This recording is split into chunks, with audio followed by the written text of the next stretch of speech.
રામ રામ સીતારામ, જય માતાજી બધાને। ને આપણે જો સાહ શરૂ કર્યા છે। આજ વહેલા સાહ શરૂ કરી દીધા હતા ને આપણે વાસળાને જો પોરો દીધો છે।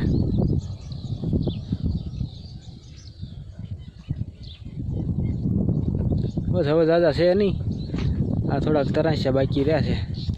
એક ઉથલ હળંગ થશે ને બાકી તરાસ્યા છે થોડા। બાકી આ આપણે ઢેફા વાળું છે, બધું ઢેફાવાળું એમાં શરૂ કર્યા હતા સવારે। જો મસ્ત અહીંયા પોગાડી દીધા છે। વાવાઝોડાએ આ બીજી વખત આપણને મહેનત કરાવી। બીજી વખત બધું કમ્પ્લીટ કરીને હાથીડા આંકીને પછી જો પાછા સાહ પાડવા પડ્યા।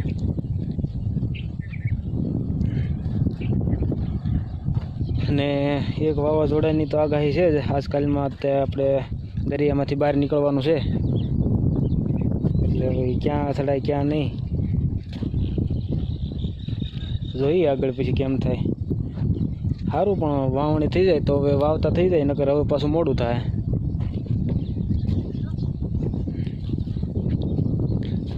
વાવણી મોડી થાય એટલે પછી છે ને એમાં બીજી મોલાત આપણે જે કે બીજો પાક લેવો હોય એમાં બહુ મોડું થઈ જાય, એટલા માટે વાવણી વહેલી થાય તો જ સારું પડે। અને આ પાડો તો રાડા ઓગાળે, માલ જો મસ્ત નીંદ ખાઈને બેસી ગયા છે।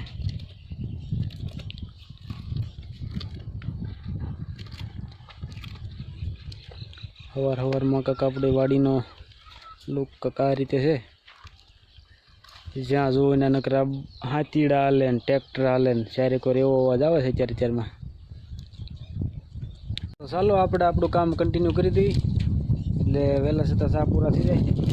ઓકે, જે 8:30 જેવું થયું છે, એટલે જે લગભગ પોણી કલાક વહી જાય એટલે 9 વાગે છોડી નાખવાનું થાય। તો ચાલો કામ શરૂ કરી દઈએ। તો ફાઇનલી આપણે સાનું કામ થઈ ગયું છે કમ્પ્લીટ। બહુ મસ્ત સાહ પાડી દીધા બધી, એટલે હવે તો વાવણીની વાટ છે। વાવણી થાય એટલે સીધું વાવવાનું રહેશે। અને હવે આપણે 1 કપ દવા છાંટવાની છે આપણે આ ખડની, જે આપણા ઘર પાસે બેગ ડોર થઈ ગયો છે। આપણા ઝાડવામાં તે બરાબર હેઠળ ખડ જામ્યું છે, તો આમાં દવા છાંટી દેવાની છે। આપણે સબભરખી આવે એનાથી આ બધું ખડ બળી જાય અને આપણા ઝાડવાના ખામણા થઈ જાય બધા ચોખ્ખા। તો એ જો આંબો દેખાય આપણે અહીંયા સુધી છાંટી દેવાની છે। અને આગળ તો આપણે શેઢો થવા દઈશું, કારણ કે માલને નીણ હાલે ને પછી। તો જો આ આંબો છે અહીંયા સુધી છાંટી દેવાની છે। ચાલો મસ્ત દવા છાંટી દઈ। આપણા પગની હાલત ખરાબ થઈ ગઈ છે, કારણ કે હમણાં કાંઈ આઈડિયો નહોતો આપણે તો બસ પગ તો ખાલી ચોમાસા પૂરતી જ કામ હોય 100 ફૂટનું। તો આપણે જો આ ઝાડવામાં બધે ખડની દવા છાંટી દીધી છે, એટલે હવે છે ને એ 7-8 દીમાં બધું બળી જાય, આપણે ઝાડવા થઈ જાય ચોખ્ખા। તો શું છે કે આપણે જ્યાં શહેર છે એમાં પાણી અહીંથી મૂકવીને ઠેઠ કુંડી પાસેથી, એટલે પાણી બધા ઝાડવાને પગી જાય।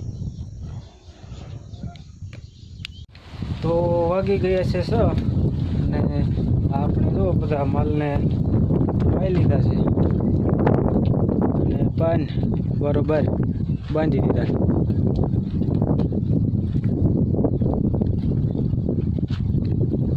વાદળા બધું વિખાઈ ગયું, હવે કંઈ છે નહીં, ફૂલનું પ્રકાશ થઈ ગયું છે। હવે વરસાદ કેદી થાય એનું કંઈ નક્કી નહીં, પણ આપણે બધી ખેડ કમ્પ્લીટ કરીને તૈયાર થઈ ગયા છીએ। અને હવે આપણે ગમાણમાં નીણ પૂરો કરવાનો છે, તો ચાલો નીણ પૂરો કરી દઈએ। તો આપણે ગમાણીમાં નીણ નાખી દીધી ને જે વાહેદું બાકી છે છતાંય આપણે નીણ તો નાખી દીધી છે। વાહેદું હમણાં આવડા કરી નાખશે।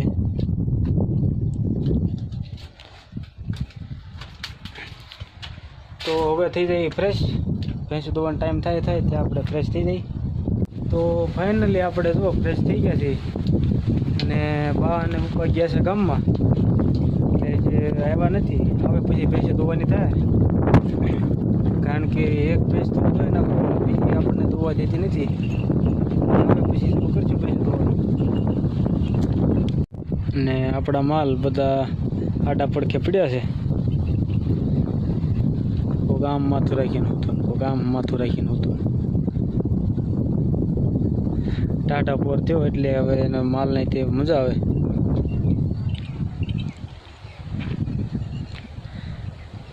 બાકી આ જો આ ભાવ ચોખ્ખું છે.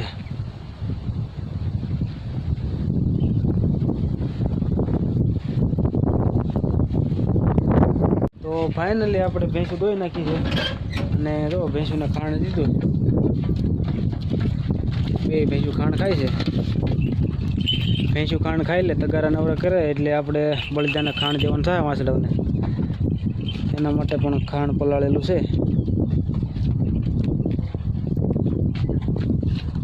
આપણા બાજુના ખેતરમાં જો જીસીબી હાલે છે,